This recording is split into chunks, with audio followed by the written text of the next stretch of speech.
Ciao a tutti e bentornati sul mio canale. Buon pomeriggio oppure buongiorno o buonasera, in base a dove vi trovate nel mondo. Allora, come state? Fatemelo sapere nella chat perché ogni tanto do un'occhiata alla chat. Spero comunque che stiate bene e che siate pronti per questa diretta.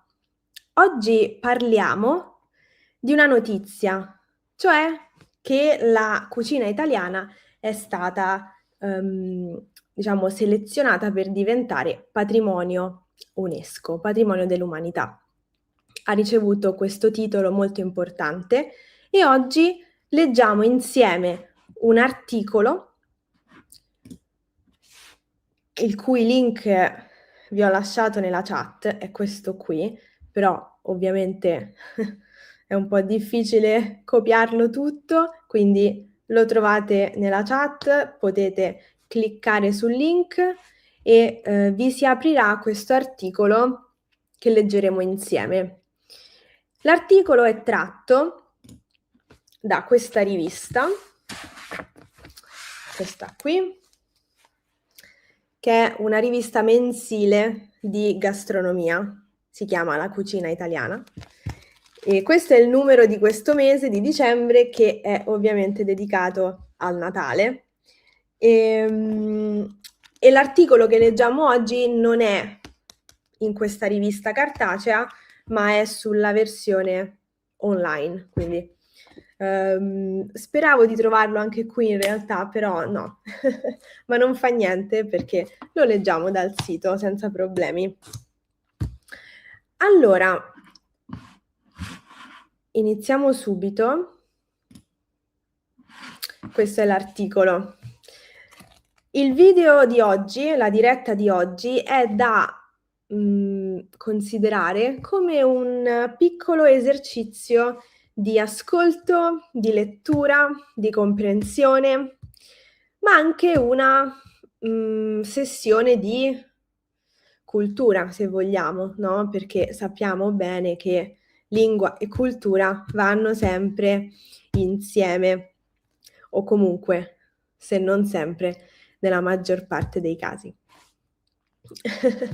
Allora, questo articolo è un'intervista. L'intervista fatta dalla giornalista che si chiama Fabiana Salsi a Massimo Montanari, nello specifico, che, se vi ricordate, è l'autore di questo libro.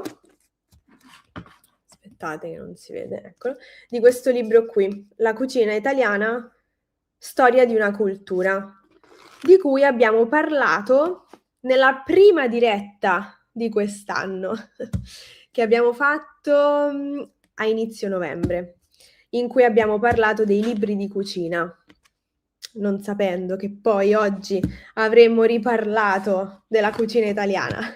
Comunque, avevamo parlato di questo libro qui. Bene, uno dei due autori risponde alle domande della giornalista in questo articolo.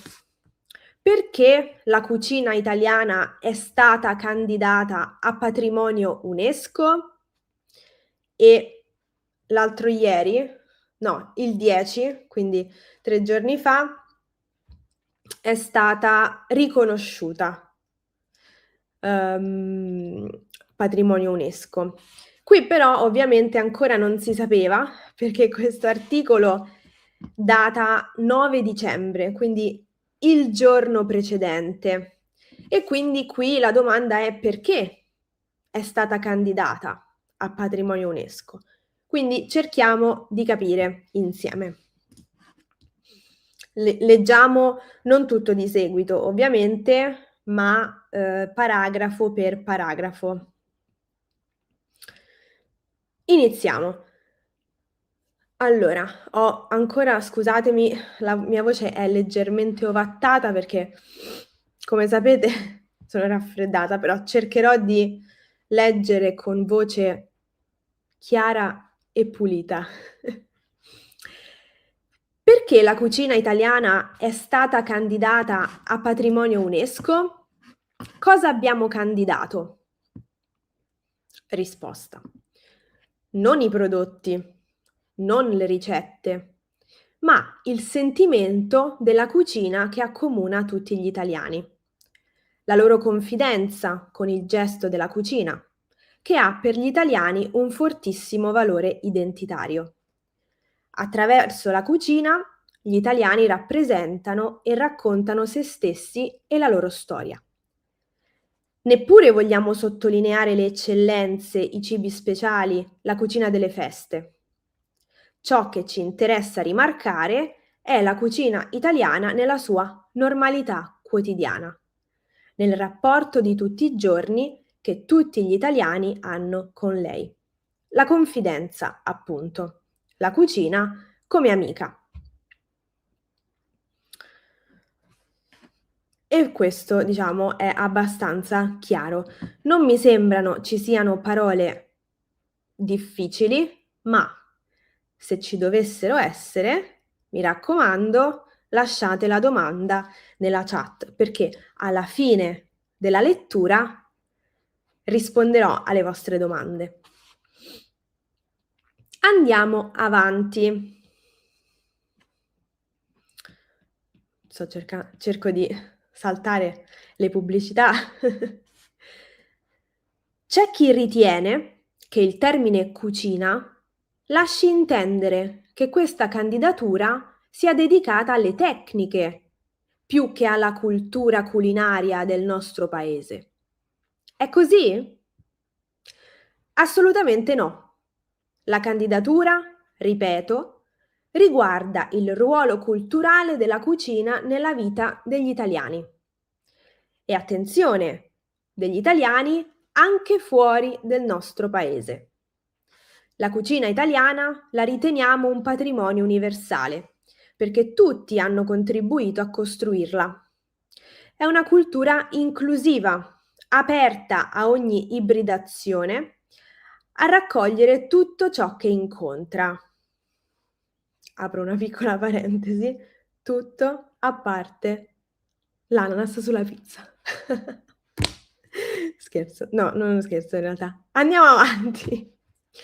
Viceversa, è aperta e amichevole a incontrare altre culture al di fuori del paese.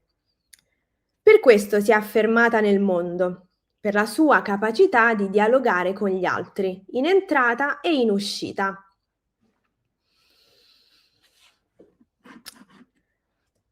Benissimo, allora se volete, mentre leggo io, provate a leggere anche voi ad alta voce, se vi va ovviamente, però è un buon esercizio per esercitarsi a parlare anche in un momento in cui siamo da soli, no? Quindi potete ascoltare e poi ripetere ad alta voce, sia per la pronuncia delle parole, sia per l'intonazione. Andiamo avanti e leggiamo il terzo paragrafo.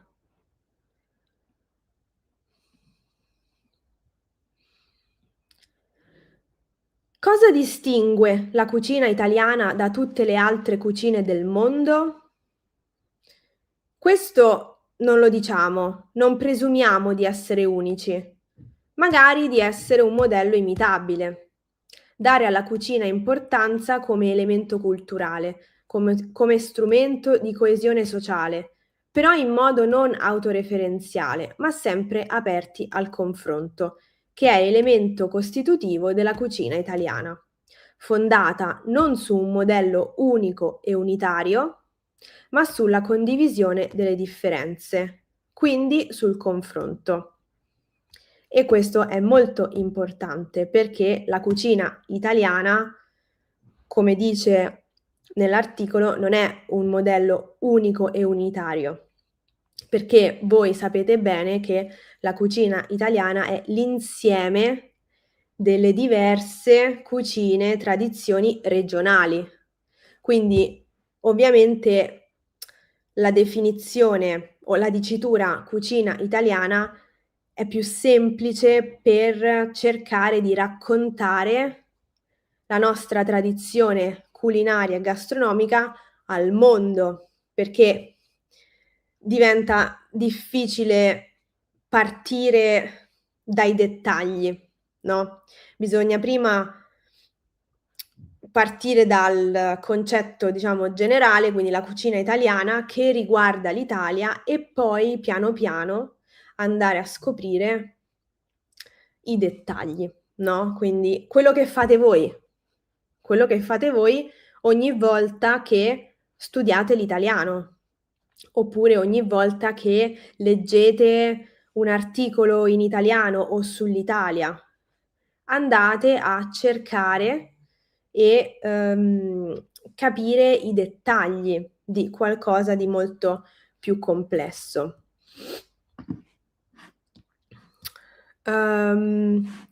Allora, leggo subito la domanda che riguarda questo paragrafo perché mi ci è caduto l'occhio. Che cosa significa autoreferenziale qui? Autoreferenziale significa dire, ah, ma noi siamo bravi, siamo i più bravi, la cucina italiana, parlare sempre di se stessi in maniera sempre positiva. E poi c'era anche un'altra domanda che vabbè la leggiamo subito perché è qui. Che cosa significa ibridazione? Un ibrido è qualcosa che nasce dall'unione di due identità precise. Per esempio, la cucina italo-americana o delle ricette italo-americane sono delle ricette ibride, no? Perché è l'unione tra una ricetta italiana e poi una ricetta o un modo di mangiare e cucinare americano. Quindi poi l'ibrido assume una sua identità, che però non è né americana né propriamente italiana, nel caso della ricetta italo-americana. La ricetta italo-americana assume una sua identità indipendente, così come tutte le altre ricette ibride in altri paesi. Grazie a voi per le domande. Perfetto. Direi di andare avanti. Questo è un po' più lungo, questo paragrafo. Allora. E qui veniamo a quello che stavamo appunto dicendo. La cucina italiana è fatta da tante cucine regionali. Cosa rende unico questo insieme? La cucina italiana, qui risponde un altro autore, non lo stesso di prima. La cucina italiana è un mosaico dei sapori locali e territoriali che, senza gerarchie, la declinano e la connotano. Le tante contrade, quartieri, comuni, città, province sono come altrettante tessere o frammenti di un mosaico, ciascuno con le proprie ricette, le proprie tradizioni in cucina, le proprie specificità. Non esiste in Italia una sola ricetta la cui esecuzione sia uguale ovunque. Nulla è standardizzato, tutto è rimesso alla libera scelta di chi cucina. Quindi, per esempio, una cosa che io faccio in un certo modo, un'altra persona in un'altra città la fa magari cambiando un ingrediente, la fa come meglio crede. In una stessa famiglia possiamo assistere a diverse interpretazioni dello stesso piatto, perché il cibo è come l'acqua, assume il colore dei territori che attraversa. Ma, superando differenze locali, barriere dialettali, discussioni su come si debba preparare una certa ricetta, la dimensione del cucinare come pratica identitaria unisce tutti, da nord a sud, da est a ovest. E questo punto è interessante perché mi viene in mente una cosa, mi viene in mente che spesso uno stereotipo degli italiani all'estero è che parliamo sempre di cibo. A pranzo diciamo: "Che cosa mangiamo a cena?" E poi a cena: "Che facciamo a pranzo domani?" Eccetera. È vero, in realtà, è effettivamente così. Parliamo spesso di cibo e ci confrontiamo spesso su cosa mangiamo. "Ah, ma tu che cosa hai fatto, ieri a pranzo? Che ti sei preparata? Che ti sei preparato?" Oppure: "Ah, ma a Natale che fai? Che cucini per il pranzo di Natale?" È quasi una curiosità innata di sapere che cosa gli altri mangiano, che cosa, gli altri preparano per le feste. E, questo è uno di quegli stereotipi che diciamo sono carini, nel senso che va bene, okay, parliamo, di sempre di cibo, va bene, nel senso non sono quegli stereotipi un po' offensivi, diciamo, no, anche se mi è capitato di di parlare con delle persone che erano stanche di questa cosa. "Basta, parlate sempre di cibo, basta." Scusa. Ehm, e quindi, questa cosa non deve essere, presa neanche come una cosa offensiva, perché anche questo mi è capitato di sentire in conversazioni, no, perché magari alcune persone si offendono se qualcuno gli chiede: "Ah, ma che cosa hai mangiato oggi a pranzo?" E quindi qui c'è uno scontro culturale, no, perché per noi è una domanda assolutamente, come posso dire, quotidiana e anzi, che cosa comunica? Comunica interesse per la persona. Comunica che sono interessata a conoscerti. Quindi, mhmm, è sempre fatto, come dire, con spirito di curiosità, ecco, mai in termini, diciamo, offensivi o di giudizio, ecco. Bene. Ho preso una tangente e sono arrivata lontano. Ritorniamo all'articolo. Dove eravamo? Ho perso il filo del discorso. Eccoci, eravamo qui. Allora, ed è questo fatto che rende unico l'insieme. La cucina italiana è infatti l'insieme di tutte queste specificità, tenute unite da un comune sentimento dei luoghi. No, rileggo, scusate, ho perso l'intonazione. Tenute unite da un comune sentimento dei luoghi non come semplice somma di diversità, ma come condivisione che ne moltiplica il valore e che dà senso alla comunità. Il senso del mosaico non sta, come in un puzzle, nel singolo frammento, ma nell'immagine che scaturisce dal loro stare insieme.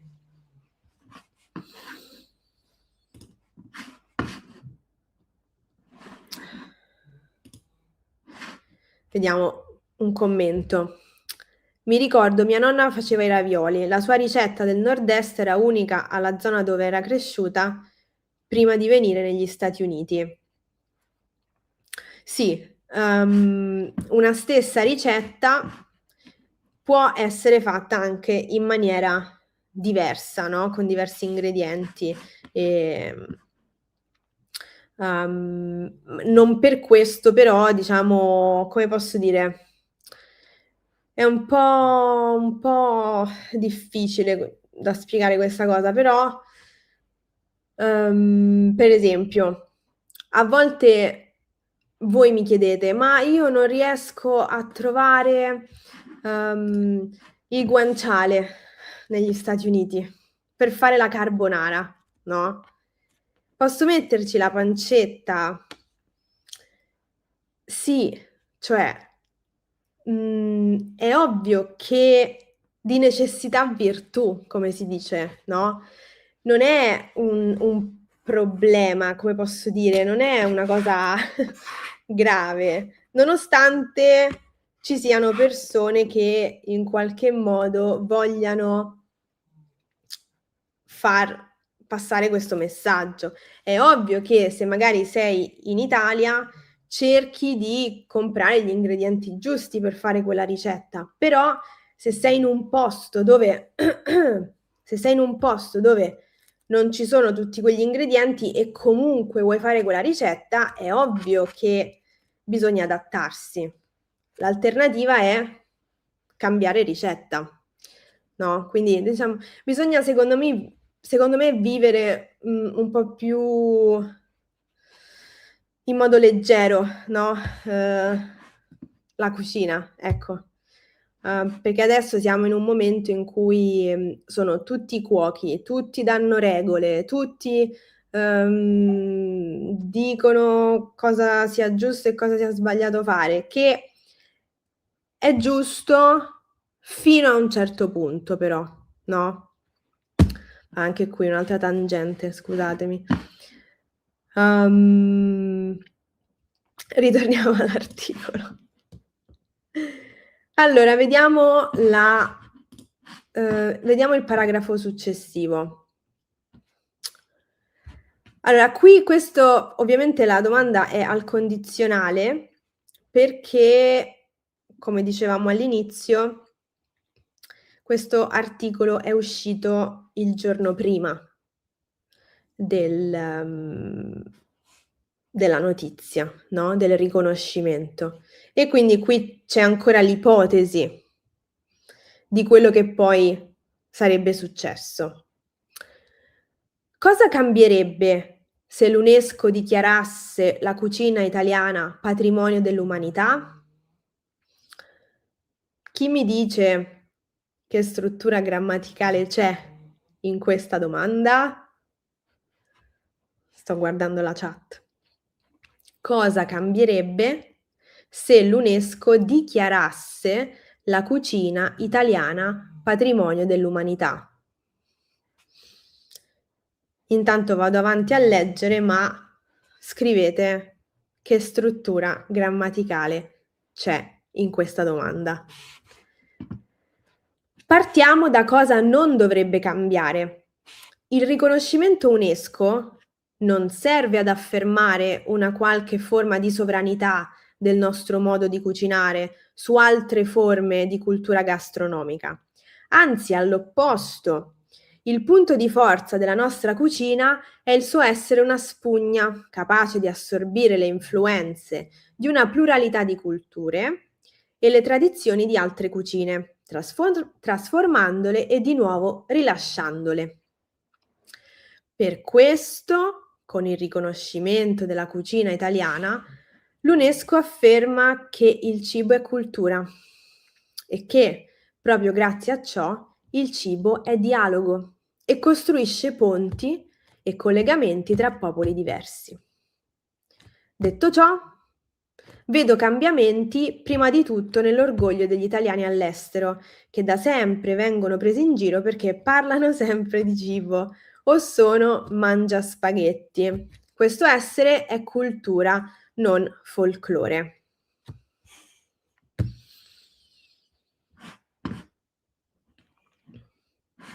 Allora, torniamo alla domanda.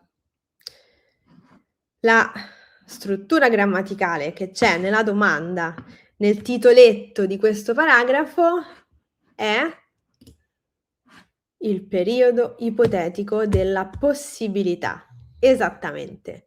Quello di secondo grado, quello in cui abbiamo se più congiuntivo imperfetto con il condizionale presente. Ok? Quindi, cosa cambierebbe se l'UNESCO dichiarasse la cucina italiana patrimonio dell'umanità? Questo è un esempio di periodo ipotetico della possibilità, anche detto periodo ipotetico di secondo grado. Perfetto, grazie Patricia per la risposta.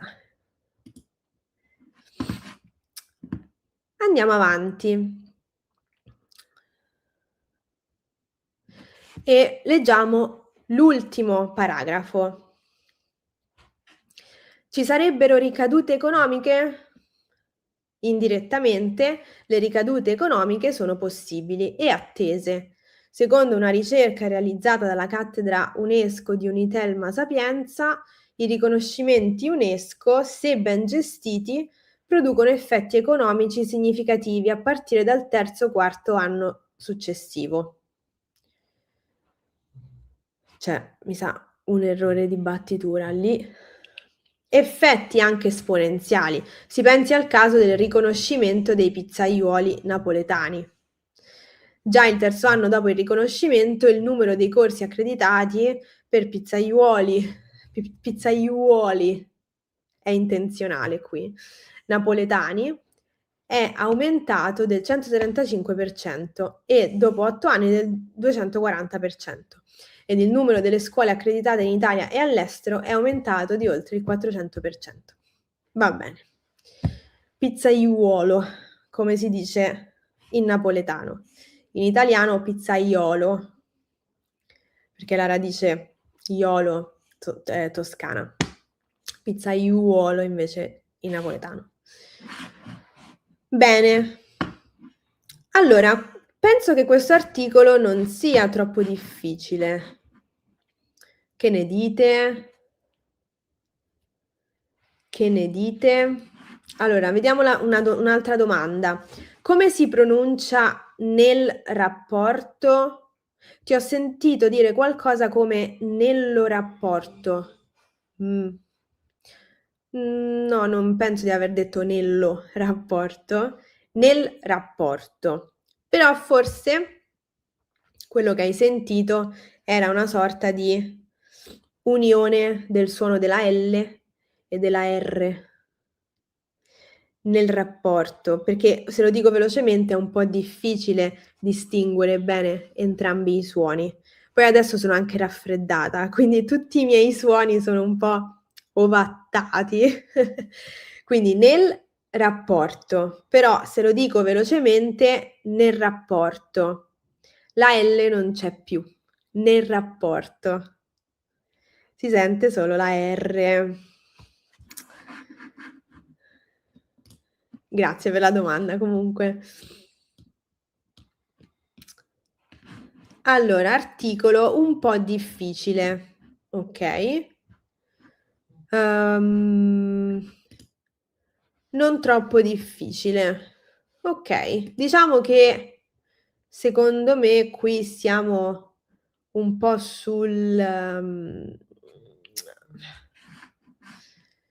sull'intermedio, intermedio verso B1 più B2 quasi, perché non è proprio facilissimo, però non è neanche impossibile capirlo, no? Anche dal punto di vista del vocabolario, a parte qualche parola che forse abbiamo visto insieme, tipo ibridazione, autoreferenziale, poi il resto è abbastanza chiaro perché parla di cose quotidiane.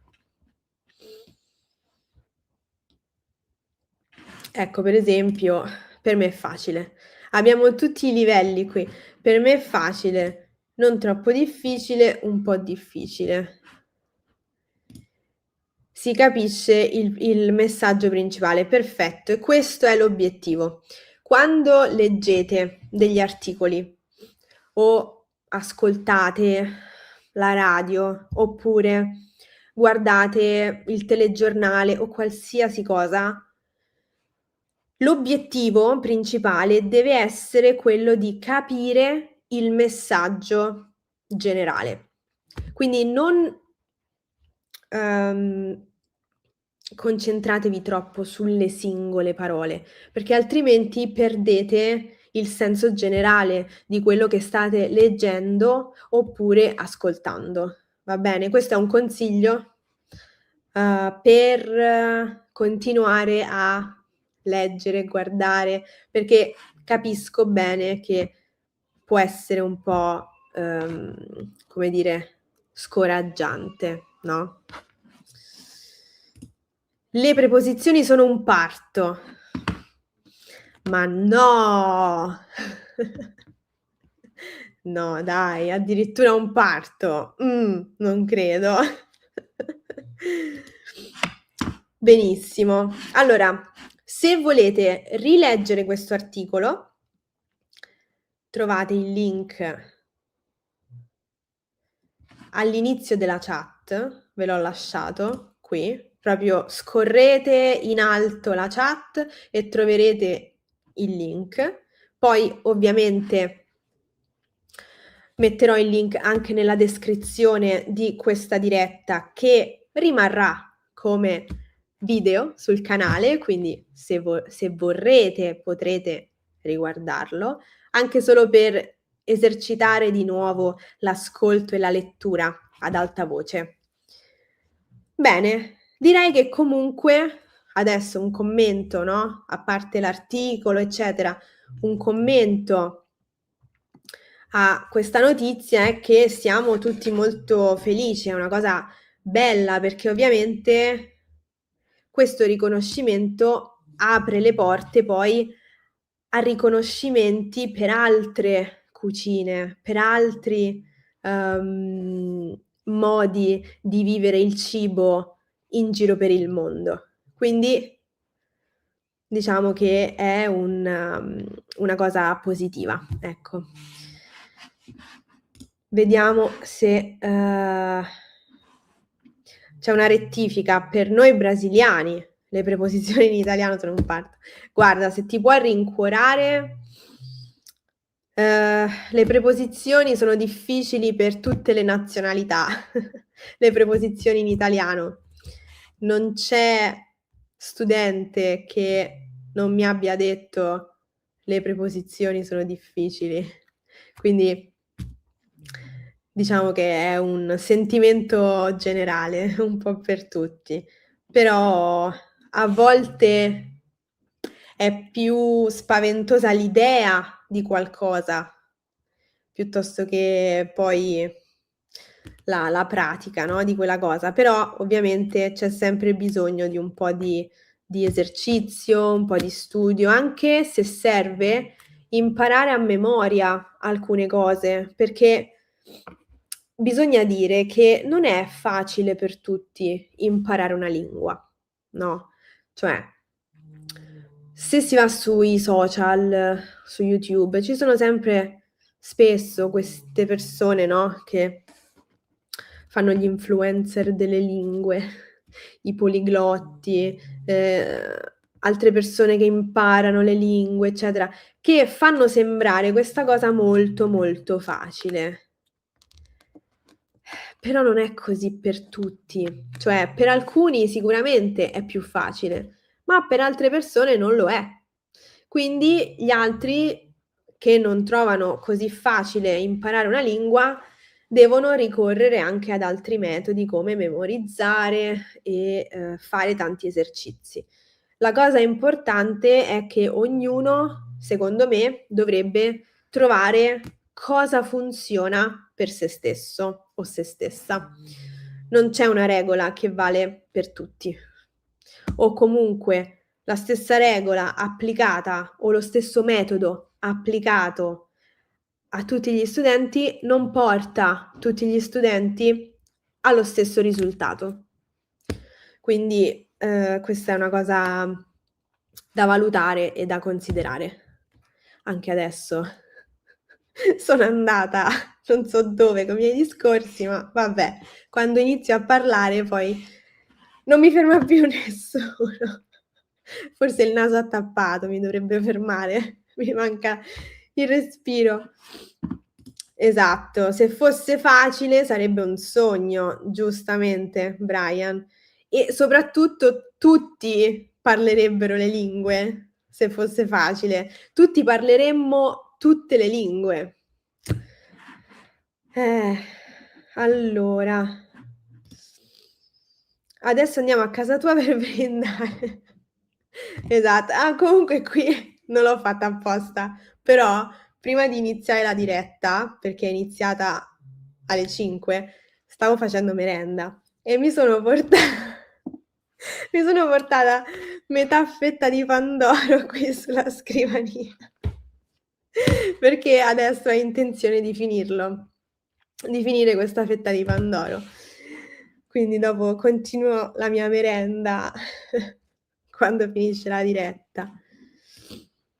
Gli italiani devono essere fieri di questo riconoscimento. Sì, ma sarai sorpreso di sapere che siete forse più felici voi di alcuni italiani.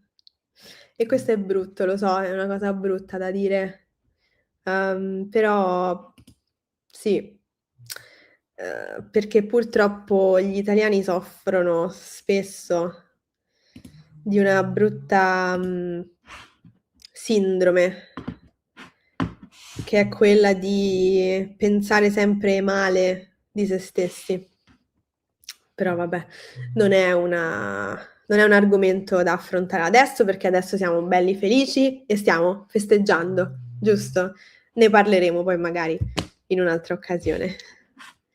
Allora, io vi ringrazio tantissimo per esservi collegati oggi, è stato molto divertente perché abbiamo festeggiato insieme un evento importante e spero di poter festeggiare insieme a voi anche altri eventi importanti in futuro.